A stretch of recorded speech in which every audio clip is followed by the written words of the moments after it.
Ashamaa akkam jirtu fayyaa keessanii nagaa keessanii akkam jirtu mee hundi keessan alaamanii keessan namni keessan sa'i keessan daa'imni keessan hundi isaanii biyya magaalaa isin keessa jirtan hundumtiyyuu nagaadha fayyaadha.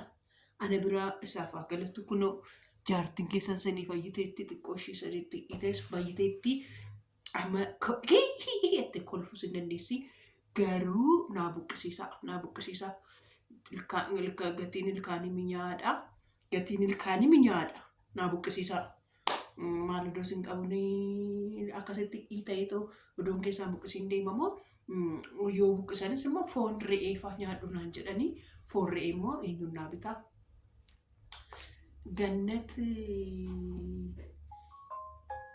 Ganniin yeroo darbe buna naa bitteetti.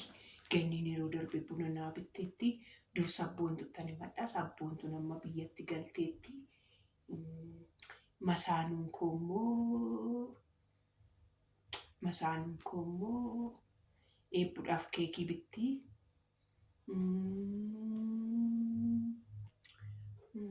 Baqa namni keessan jiru. Kookii daalattiin immoo kookii daalatti olaanaa bitti. Re'ee naa bitti. Kookii daalattiin olaanaa bitti. Kookii daalattiin olaanaa bitti. Warroonni Ameerikaa jirtan jala teessanii ilaaltan immoo warra Awurooppaa kanarra bakka nattaafu viidiyoodhuma konaaf ilaalaa nan sobee homaayyuu naaf hin bitinaa viidiyoodhuma konaaf ilaalaa siniin jedha. Ashamaa jedheera bara. Dambadee bar jidduu kana oduu sadiitu jira.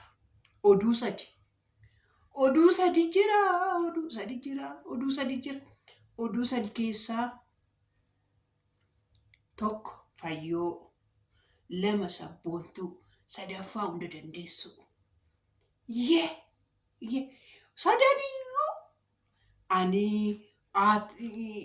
ati gabaa deemtes anaati jalaa duutes waluma quxa boo'u jedhan. Sadanuu boo'ichi isaanii garaa adda fakkaata malee tokko.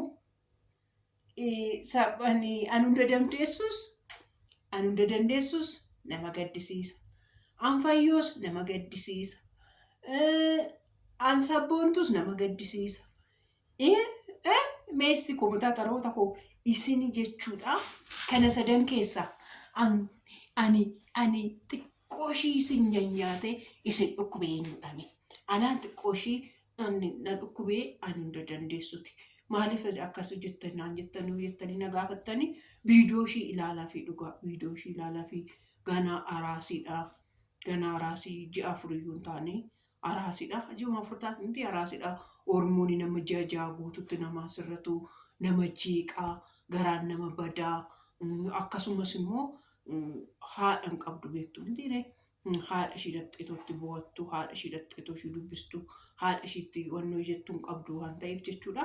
Hundumti keenyayyuu anis isinis hundi keenyayyuu warri xiqqoo ishii hangafni immoo akka haadha ishiidhaaf taane viidiyoo ishii sheerii haa goonuu fi haa ilaalluu fi dhugaa rabbii birrii 90,000 jechuun viidiyoo takka itti irraan argamu. Dooktor Ximooteos beektu miti Daalool Gabaasa jedhamu waa'ee du'aa artistii Natsaannat irratti hojjetee 93,000 hojjedhee jedhe guyyaa tokko keessatti. Amma yoo namoo 100,000 hojjetu jechuudha. Kanaaf Oromoo wal gargaareeti, wal jajjabeesseeti, viidiyoo horii sheerii godheet, horiif laayikii godheet akka galii argatu godha. Amma oduma viidiyootuma ishii dhaqaniituma namni viidiyootuma ishiin hojjettu ilaalee fi viidiyooma sadan tokkorraayyuu argachuu dandeessu. Waan viidiyoo tokkorraayyuu Waaqayyo ani maalan siif kadhadha seete yaa hunda dandeessu koo yaa bareeddu koo yaa qashtii koo Waaqayyo maal akka inni jibbu isinitti himu dhugaa rabbii kadhaa dhiira kadhachuu Oromoo kadhachuu dhugaa rabbii maaliif seetan Oromoonis gaafa isin kadhannu tolen jettan dhiirris gaafa sadarkaa akka farkaa hin qabne daftee namatti hin kennitu dhiirris birrii. Kanuma lamaanan jibbaa garuu waan jibban nama dhaala. Dhugaa rabbii waan jibban nama dhaala. Kun Oromoos taa'een kadhadha abbaa kanaafus taa'een harka eega. Waan jibbantu nama dhaala jechuudha. namni isuma kolfee isuma waanuma nama kofalchiifne waanuma nama inaasofsiifne waanuma nama akkas nama goone kan nama ilaalee laayikii maal godhe diraamaa ma fakkeenyaaf jechuudha. Eenyu maqaan isaanii warroota misaalee jala warroota maalii jala daqiiqaa 40 meeqa teessanii ilaaltanii birrii kiisii nama warra kaanii xambaa gootu. Nuun garuu ishuma daqiiqaa 8 yoo isin kofalchiifnes yoo isin gorsines yoo isin arrabsines badaadhuma nuun ilaaltan. Xiqqoo ishiyyuu hunda'uun xiqqoo ishaan ilaaltan hamii ilaaltu. Dhugaa rabbii hamii sirriitti ilaaltu. Ani kaa dhugaan ishee isinitti madda namni tokko ittiin naa ilaalu narratti hafee dhugaa odoon hin dubbatiin bira darbuu barbaadu.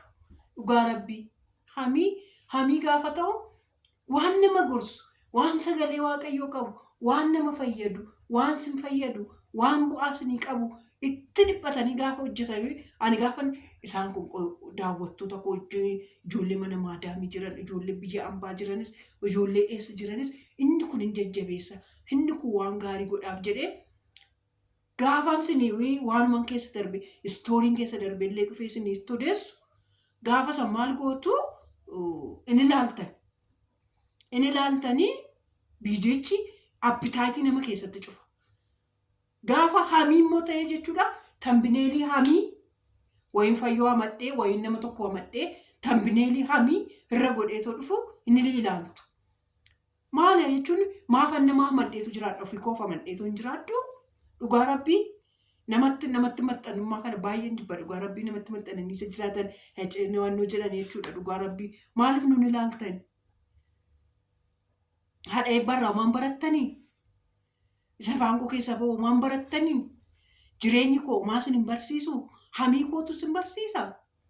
Ana doon asuma taa'ee too dhufee sin fuuldura taa'ee sinitti kolfee sinuma fuuldura taa'ee akkas waan tokko siniin jedhe koo haadha akkamiiti? Lakkaa haati koo intarneetii odoon bitee tootti kenne haati koo as teessee kolfitee nu bashannansiiftee hojii uumuu dandeessi jettanii na jajjabeessitu jennaan hoggaan hamadhi malee hoggaan hin hamanne karaa mana kanaan baatan. Hoggaan hamadhoo viidiyoo hamii hunda ishii daqiiqaa namatti agarsiisa bara dhugaa rabbii daqiiqaa hanamii asii olee arongaadee namaa garagalcha. Hanamiin taane asii gadee gurraacha warra yuutuubara taatan siniif galaa ni beektu. Warra yuutuubara taane warra kaantuu wannoo beekuu dhiisuu dandeessu malee. Kanaaf jechuudha hamii keessaa isaa baanu waan nu isin gorsinu waan sun itti himnu waan jireenya keessa dabartan waan tokko gaasin barsiifnu ilaalaa.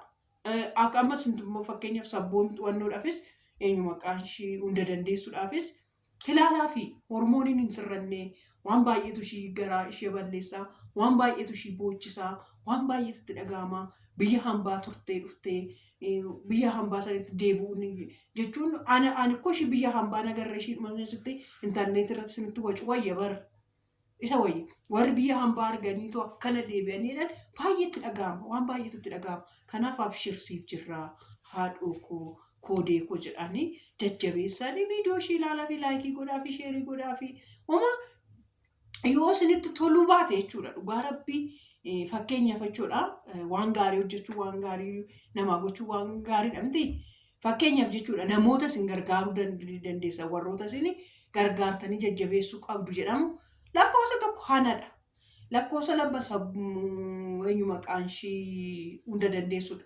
lakkoofsa 3 Tigisti Soorsaadha maqaan isaa isaan kana yoo jajjabeessitan waaqarraa yoo argattu dhugaa rabbii isuma dhugaa koo siniin jedha sin abdannee teenyee wannoo jenna jechuudha ishaan ayyuu dhiisaa ta'ummaan ammoo iyyuu waaqayyoo gaditti amma tokko namichi abbaan manaa koo hin tattaafataa abbaan eebbuu baqa amma tokko iyyuu jechuudha wannoo jedhameyyuu jechuudha mee isti oolaa jajjabeessinu oolaa guddifnu wal biraa dhaabbannu wariifaa ilaallu ani viidiyoo nama kamiina jiran darbu isa dhugaa rabbii እንደውም ትግስት ሶርሳ waan baay'ee abbaan buufaana dadhabee waan baay'ee wajjin hin dadhabee yuutuubii wajjin dadhabee waan meeqa godhaafi ture waan taane dubbattee nan xiqqoo ishii indoomitti qabame malee nan ilaalaa kan viidiyoo ishii nan ilaalaa oggaanatti tola sheerii nan godhaa yoo sheerii gochuu banee fitan yuutuubii koo lamaaniinuu dhaggeeffadheen bira darba dhugaa rabbii suma dhugaa siniin jedha nama faanas dadhabanii yeroo tokko harki namaa daaraa hin hara waan ta'eef jechuudha. Barasaa yaa nuyi waan nama kamiifiyyuu hamaa waan hojjennu nama kamiifiyyuu hamaan hojjetu abbaan eebbu ana caala abbaan eebbu nama gaariidha. Nama gaarii waan gaarii namaaf godha. Kanatti itti qabameen ture jechuudha. Achi daqiiqaa 10 ta'e. Ani ganaan nama 3 nama dhadheen bakka fayyoo fi wannoon walitti madhaa paartituu ani ishii kana kophaadhumatti ilaalaa fi bakka